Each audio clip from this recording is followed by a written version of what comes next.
Hi everyone, welcome back to my channel Chem Talks by Pooja Malik. In today's video, we are going to discuss the topic of atomic structure and we are going to discuss few questions related to it. So atomic structure एक ऐसा topic है जो 12th level पे and then graduation level पर भी उतना ही important है.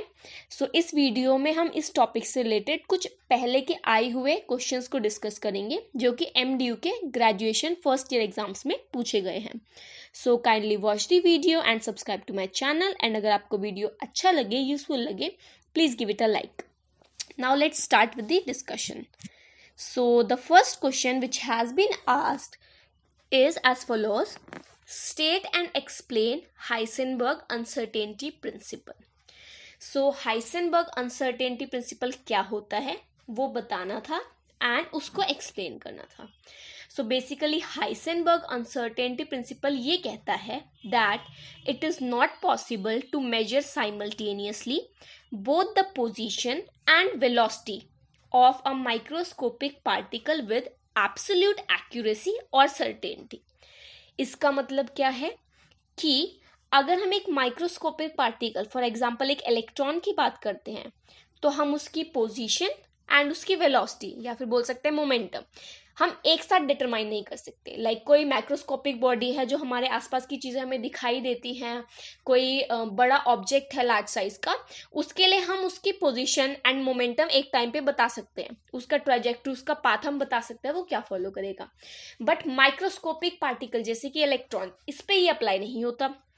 इस पे क्या होता है, हाइजेनबर्ग अनसर्टेनिटी प्रिंसिपल अप्लाई होता है जो कि ये कहता है it is not possible to simultaneously determine the position and momentum with accuracy और सर्टेनिटी. यानी कि कुछ ना कुछ अनसर्टेनिटी आ ही जाती है. अगर पोजीशन एक्यूरेट होगी तो मोमेंटम में अनसर्टेनिटी आएगी एंड अगर मोमेंटम एक्यूरेट होगा तो पोजीशन में अनसर्टेनिटी आएगी. ओके जी. सो इसमें आप क्या लिखोगे, ये स्टेटमेंट एंड स्टेटमेंट आपको अपने वर्ड्स में लिखनी है एंड देन आपको ये फॉर्मूला मेंशन करना है that delta x into delta p is greater than equal to h by 4 pi. So basically this is the condition of the Heisenberg uncertainty principle. And as we know P denotes momentum, उसको हम mv से भी relate कर सकते हैं. तो आप second line में देखो delta x into m delta v is greater than equal to h by 4 pi.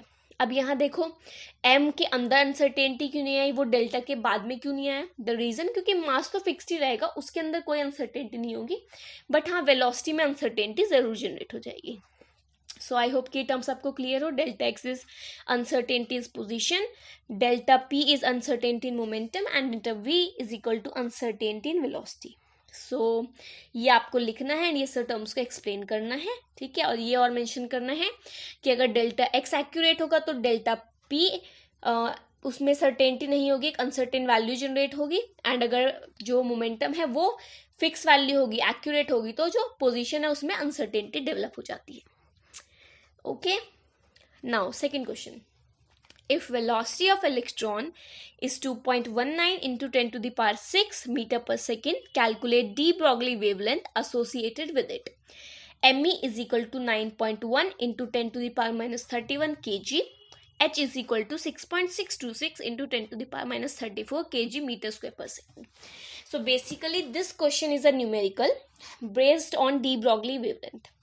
सो बच्चों मैंने इससे रिलेटेड वीडियो अभी अपलोड की है एक दिन पहले ही डी ब्रॉगली वेवलेंथ के ऊपर, जिसके अंदर डी ब्रॉगली का जो कॉन्सेप्ट है कि वो क्या होता है, डी ब्रॉगली रिलेशनशिप, उसका सिग्निफिकेंस क्या है, उसके ऊपर मैंने एक वीडियो अपलोड किया है छोटा सा एंड उसके क्वेश्चंस को किस तरह से सॉल्व करना है वो भी बताया. सो अगर आपको इसमें डाउट आए इस टॉपिक में तो आप प्लीज़ उसको देख सकते हैं and the link will be mentioned in the description. आप वहाँ से जाके उसे चेकआउट कीजिएगा.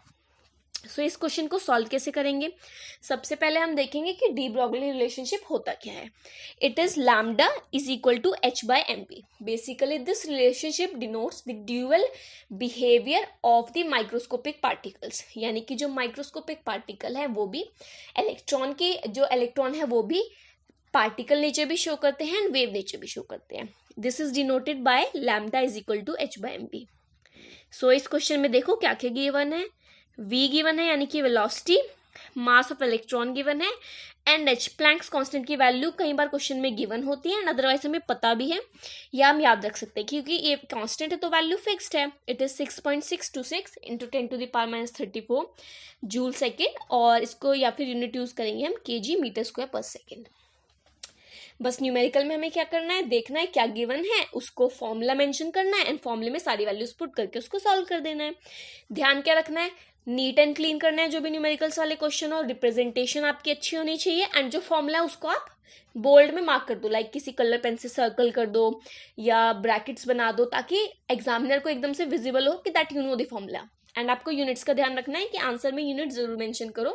इट डिनोट्स कि आपको वो चीज क्लियर है कि हम किस बारे में डिस्कशन कर रहे हैं. ओके सो इसी तरह से हमने एच एम और वी की वैल्यू पुट करी एंड लैम्डा की वैल्यू क्या आ गई 3.32 इंटू 10⁻⁻10 मीटर, जिसको हम बिल्कुल सिंपली 10⁻⁻2 और इधर से जो 3.32 है उसका डेसिमल को रिमूव करके इट विल बिकम 10⁻12, जिसको हम क्या लिख सकते हैं, पिकोमीटर.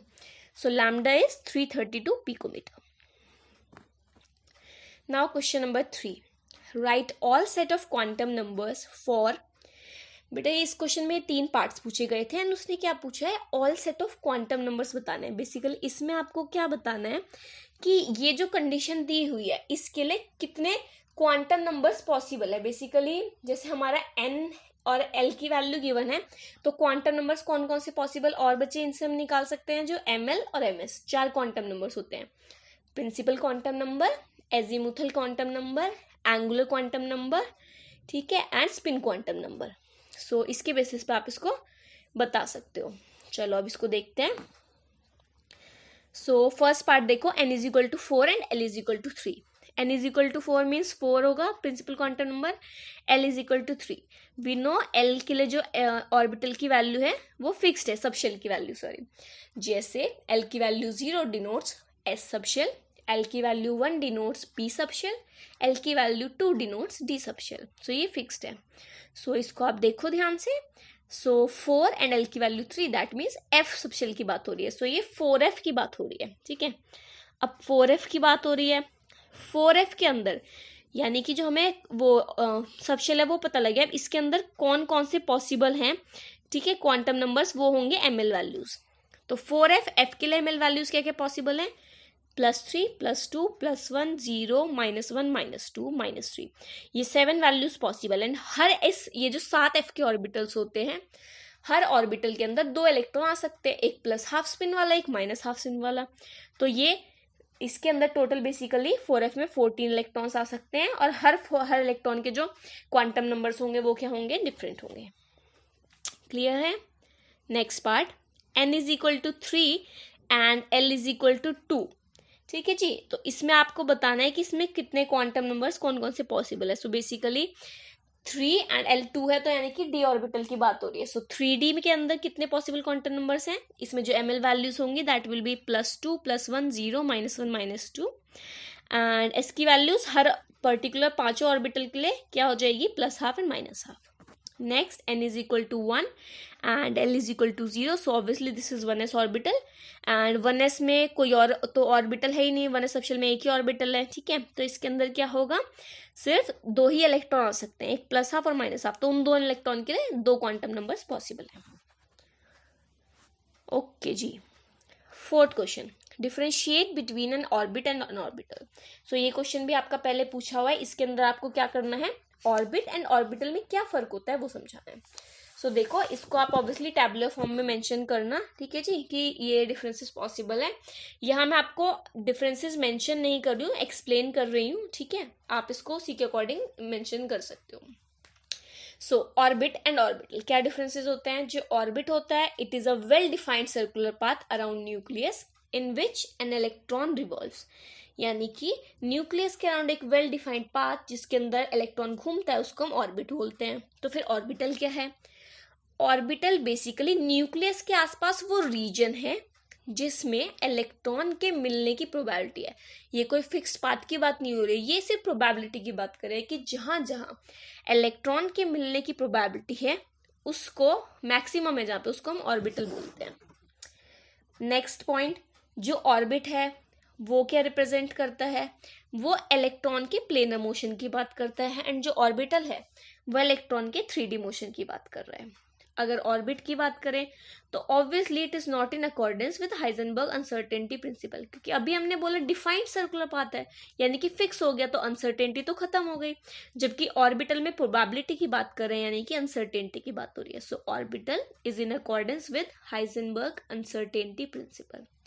अगर ऑर्बिट की बात करें तो ये सर्कुलर होते हैं, ठीक है, एंड जो ऑर्बिटल होते हैं ये सबकी शेप सेम नहीं होती। जैसे एस वाला स्फेरिकल होता है, पी डम्बल होता है, डी डबल डम्बल होता है, तो इस तरह से होते हैं इनकी शेप्स।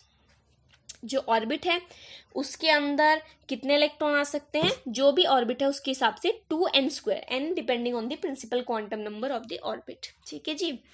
ऑर्बिटल में कितने इलेक्ट्रॉन आ सकते हैं, अगर हम एक ऑर्बिटल की बात करें तो each orbital can accommodate only 2 electrons, not more than that, ठीक है जी। ये हो गए ऑर्बिट एंड ऑर्बिटल के बीच में डिफरेंसेस। ये आप 5 पॉइंट्स है जिनको आप मेंशन कर सकते हो। Now question number 5. On the basis of Heisenberg uncertainty principle, show that an electron cannot exist in the nucleus.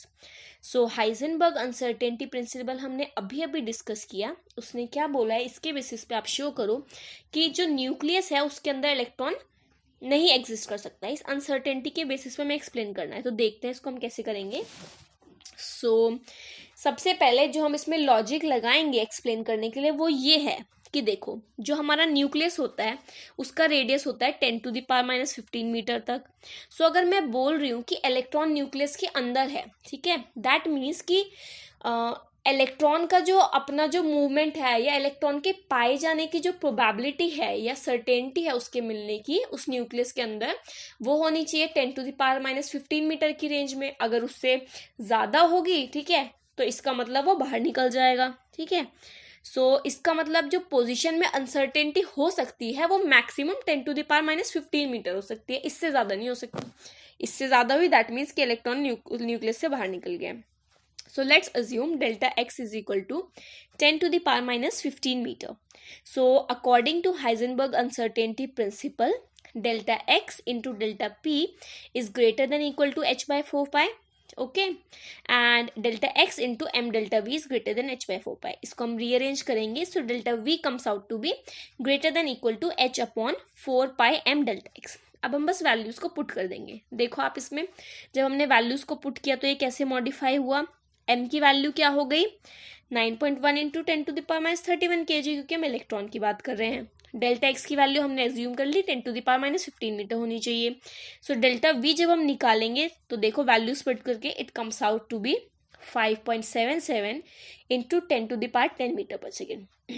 अब जो ये वैल्यू है डेल्टा v की 10⁻10 मीटर पर सेकेंड तक जा रही है, दैट मीन्स कि लाइट की स्पीड से भी ज्यादा है, यानी कि जो इलेक्ट्रॉन का वेलोसिटी है, अगर इलेक्ट्रॉन उस न्यूक्लियस के अंदर होता उस पर्टिकुलर रेडियस के अंदर, that means it has been moving with the speed greater than light, which is obviously not possible. Okay, that means कि जो हमारी अजम्पशन है कि इलेक्ट्रॉन न्यूक्लियस के अंदर था, that comes out to be wrong, and thus it proves that electron can not exist within the nucleus. I hope it is clear to you now. ये exam में पूछा हुआ है काफी बार, तो इसको प्लीज अच्छे से करना। Now question number 6. Derive de Broglie equation. What is the significance of de Broglie relationship?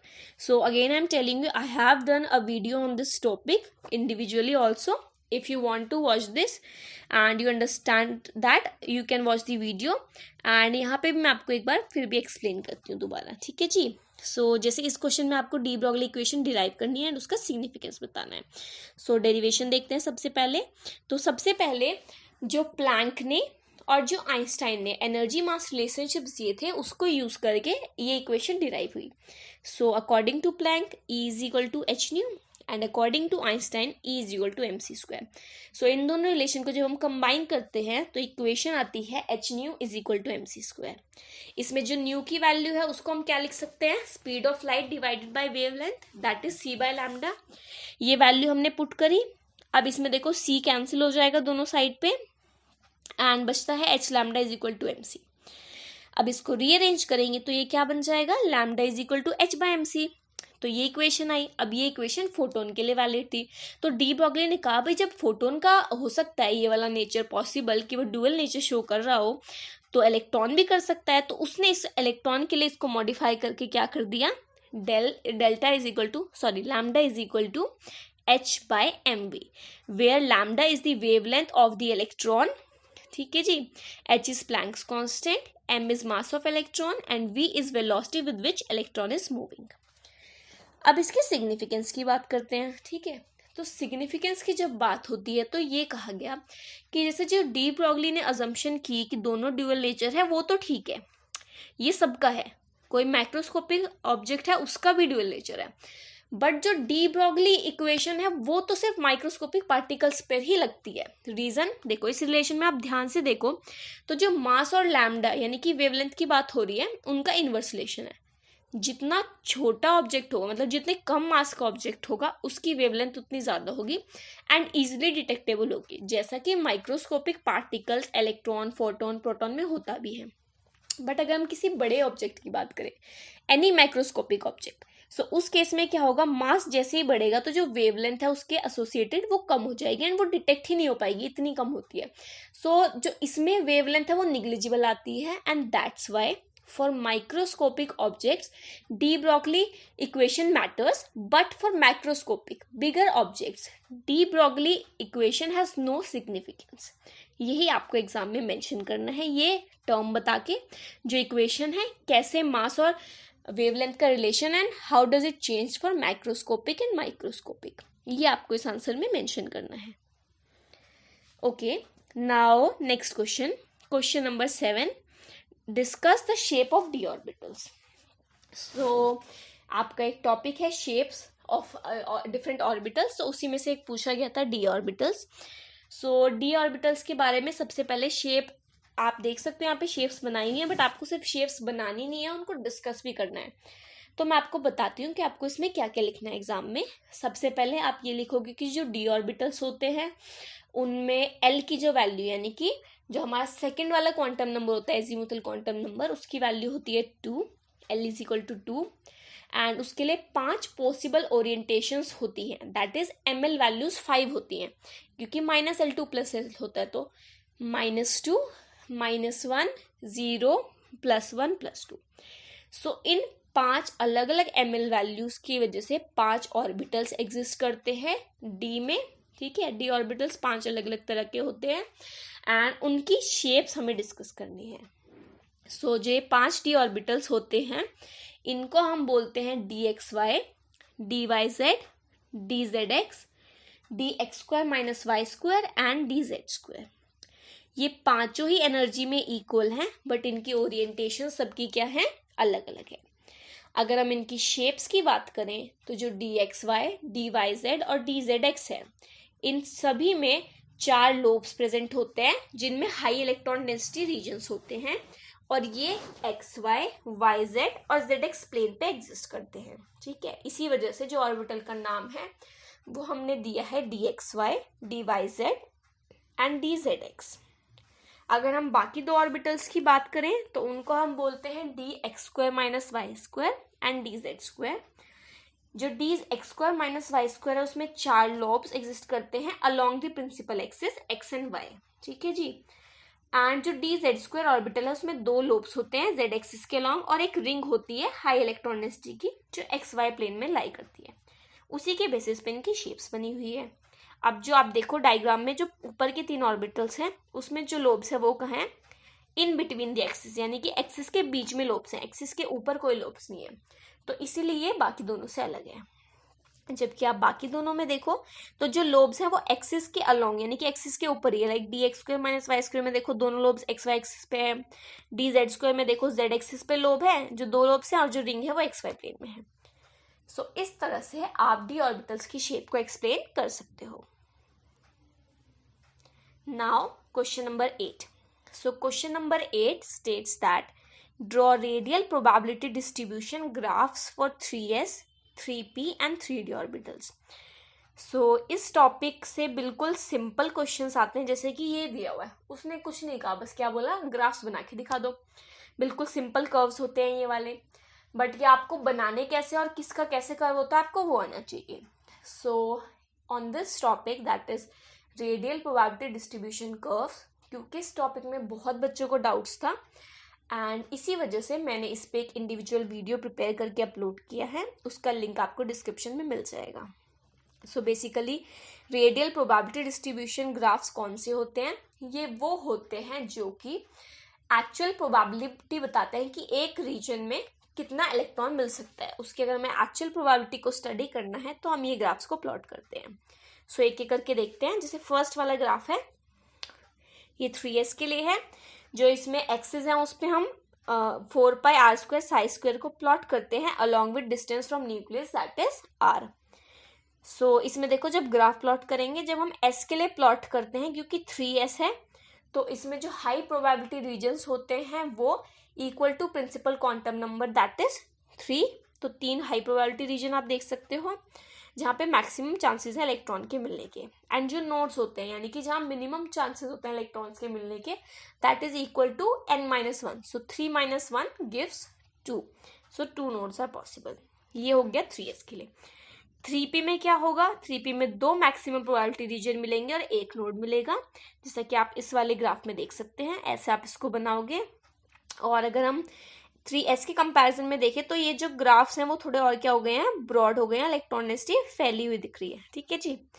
जो 3d है उसका आप देखो, इसमें और जो इलेक्ट्रॉन डेंसिटी है वो और ब्रॉड हो गई है. ठीक है. एंड इसमें क्या आएगा, एक high probability region and no nodes. So this is the high radial probability curve for 3d orbital. Now question number 9, draw radial probability distribution curve for n is equal to 3 and l is equal to 0. जैसे पहले वाले question में आपको mention किया था particularly कि 3s का बनाना है, 3d का बनाना है, यहाँ पे वो मेंशन नहीं किया, n और l की वैल्यू दे दी. तो ये भी बिल्कुल सिमिलर क्वेश्चन है बच्चा. इसमें कुछ नहीं करना है, बस वही आपको ऑर्बिटल पहले देख लेना है. 3 है और L 0 है, यानी कि 3s की बात हो रही है. सो 3s का कर्व हमने अभी अभी देखा ही है कैसे बनेगा. 3 हाई प्रोबेबिलिटी रीजन्स होंगे एंड 2 नोड्स होंगे और सिंपली हम प्रोबेबिलिटी जो हाई रेडियल प्रोबेबिलिटी है उसको r के अलॉन्ग प्लॉट कर देंगे. आई होप कि आपको ये क्लियर हो. Now question number 10, the wavelength of a moving body of mass 0.1 mg is 3.312 into 10⁻⁻29 metre. Calculate its kinetic energy. So question number 10 में क्या पूछा हुआ है, देखो न्यूमेरिकल ही है. ये भी डी ब्रॉगली से रिलेटेड ही न्यूमेरिकल है क्योंकि वेवलेंथ की बात कर रहे हैं. न्यूमेरिकल में हम सबसे पहले क्या देखते हैं कि हमें गिवन क्या है. सो मास गिवन है 0.1 mg, ठीक है, मिलीग्राम्स. एंड वेवलेंथ गिवन है 3.312 into 10⁻⁻29 मीटर. और काइनेटिक एनर्जी कैलकुलेट करनी है. ठीक है, थोड़ा ट्रिकी क्वेश्चन है बट सिंपल है फिर भी.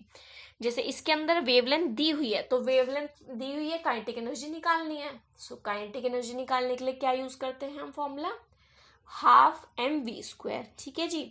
अब हाफ mv² यूज करना है तो मास तो हमें पता है, यहाँ पे गिवन है 10⁻⁻, ये हो जाएगा क्योंकि 0.1 mg है तो ये हो जाएगा 10⁻⁷ kg. हम kg में लेंगे मास. ठीक है.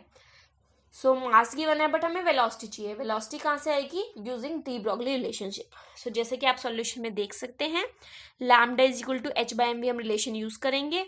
v क्या हो जाएगा, h/m into lambda. Values put की, h की, m की और लैम्डा की. एंड v आया 200 मीटर पर सेकेंड. जो काइनेटिक एनर्जी का फॉर्मूला है हाफ mv², उसमें हमने मास पुट किया 10⁻⁷, v पुट किया 200 एंड सॉल्व करके काइनेटिक एनर्जी की वैल्यू आ गई. ठीक है. इस तरह से आप इस न्यूमेरिकल को बहुत ही इजीली सॉल्व कर सकते हो. Now question number 11, explain radial probability distribution curve for 1s 2s and 3s. सो ये भी रेडियल प्रोबेबिलिटी डिस्ट्रीब्यूशन कर्व का क्वेश्चन है एंड इसमें question 1s 2s and 3s का बनाना है. सो आप देखो ये 1s का कर्व है. 1s मतलब कर्व तो वही प्लॉट करना है, रेडियल प्रोबेबिलिटी को अलॉन्ग आर प्लॉट करना है. बस ये देखना है कि किसका कैसे कर्व आता है. जो 1s होता है उसके अंदर क्या होता है, एक हाई प्रोबेबिलिटी रीजन आता है एंड 0 नोड्स. रीजन वही कि इसके अंदर जो s के अंदर सबसे पहली पॉसिबिलिटी होती है वो 1s में पॉसिबल होता है एंड उसमें एक हाई प्रोबेबिलिटी रीजन आता है because it is equal to n, यानी कि principal quantum number 1. And nodes क्या होंगे, n-1. सो 1 - 1 नोड्स यहाँ पे 0 होंगे. नेक्स्ट देखो 2s का, इसमें क्या होगा, high probability region 2 and nodes 1, बिल्कुल सिंपल कर्व है। इसमें देखो 3s में 3 high probability region equal to n and nodes 3-1 that is 2 nodes, यानी कि 2 जगह जहां पे मिनिमम प्रोबेबिलिटी है इलेक्ट्रॉन के पाए जाने की। सो ये कर्व्स हो गए। Now question number 12, calculate wavelength of a bullet of 2 × 10⁻³ kg fired with a velocity of 3 × 10⁻² m/s। सो इस क्वेश्चन में आपको वेवलेंथ कैलकुलेट करनी है, ठीक है। बुलेट का मास गिवन है एंड वेलोसिटी गिवन है। सो इस केस में आपको क्या करना है, जब आप इसको कैलकुलेट करोगे सो वही फॉर्मूला यूज करेंगे हम, डी ब्रॉगली वेवलेंथ वाला, लैम्डा = h/mv। सो अगर आप ध्यान से देखो, मास गिवन है, वेलोसिटी गिवन है, लैम्डा निकालना है, बिल्कुल सिंपल क्वेश्चन है। देखो सॉल्यूशन, वैल्यूज पुट करी हमने, h की वैल्यू, m की वैल्यू एंड v की वैल्यू एंड लैम्डा की वैल्यू आ गई easily. Okay, so I think इसके न्यूमेरिकल्स आप इजीली अब कर पाओगे। Question number 13, what is the significance of de Broglie equation. ये रिपीटेडली पूछा गया है एंड ये हमने अभी अभी डिस्कस किया था, डी ब्रॉगली इक्वेशन का क्या सिग्निफिकेंस है, कैसे वो माइक्रोस्कोपिक पार्टिकल्स के लिए सिग्निफिकेंस रखता है, मैक्रोस्कोपिक पे अच्छे से अप्लाई नहीं हो पाता है। Now question number 14, what is the maximum number of electrons that can be accommodated इन सब ऑप्शंस में आपको बताना है अकॉर्डिंग टू गिवन कंडीशंस, कि भाई जो आपको कंडीशन गिवन है उसके अकॉर्डिंग आपको बताना है जो भी आ रहा है आंसर, कि उसमें कितने नंबर ऑफ इलेक्ट्रॉन्स आ सकते हैं। सो इसमें 3 पार्ट्स थे, इसमें 2 ही मेंशन हुए हैं, थर्ड वाला नहीं प्रिंट हुआ, वो आप देख सकते हो सॉल्यूशन में, मैं समझा दूंगी। सो फर्स्ट पार्ट कहता है, इस ऑर्बिटल को बताओ कि कितने इलेक्ट्रॉन्स होंगे इसमें, जिसमें n की वैल्यू 3 है, l की वैल्यू 2 है और m की वैल्यू +2 है। सो ऑर्बिटल की बात हो रही है, क्वेश्चन देखते ही आपको आंसर पता है, आंसर 2 ही आना है, क्योंकि ऑर्बिटल में कितने आ सकते हैं मैक्सिमम इलेक्ट्रॉन, 2। फिर भी हम एक बार देख लेते हैं इसको, n = 3, l = 2, that means 3d की बात हो रही है एंड m की वैल्यू की फिक्स कर दी। तो जैसे ml की वैल्यू फिक्स कर दी तो ये ऑर्बिटल हो गया 3dxy, इसमें कितने इलेक्ट्रॉन आएंगे, 2। सेकेंड पार्ट में पूछा है, ऐसा सबशेल बताओ जिसमें n = 3 और l = 2 हो, इसके अंदर कितने इलेक्ट्रॉन्स आ सकते हैं। सो इस सबशेल की बात हो रही है, तो n = 3 है, l = 2, that means 3d subshell की बात हो रही है। 3d में कितने इलेक्ट्रॉन आ सकते हैं, 10। सो इसमें मैक्सिमम 10 आ सकते हैं, क्योंकि 5 ऑर्बिटल्स होते हैं, 5 × 10। थर्ड पार्ट देखो, n = 3 शेल में कितने इलेक्ट्रॉन आ सकते हैं। जब शेल के लिए होता है तो हम मैक्सिमम इलेक्ट्रॉन कैलकुलेट करते हैं यूजिंग द फॉर्मूला 2n²। सो 2 × 3 का square that is 18 electrons maximum can be accommodated in this one. Clear. Now question number 15, calculate momentum of a particle which has a de Broglie wavelength of 1 nanometre. So इस question में अगर हम देखें, उसने क्या पूछा है कि डी ब्रॉगली वेवलेंथ गिवन है 1 नैनोमीटर, मोमेंटम निकालना है। यहाँ पे भी हम डी ब्रॉगली रिलेशनशिप को यूज करेंगे। सो लैम्डा = h/mv, या फिर हम इसको लिख सकते हैं लैम्डा = h/p। ठीक है जी। सो इक्वेशन आपकी रीअरेंज होके क्या बन गई, p = h/λ। सिंपल है। नाउ वैल्यूज पुट कर दो, h की वैल्यू पुट कर दो 6.6626 × 10⁻34।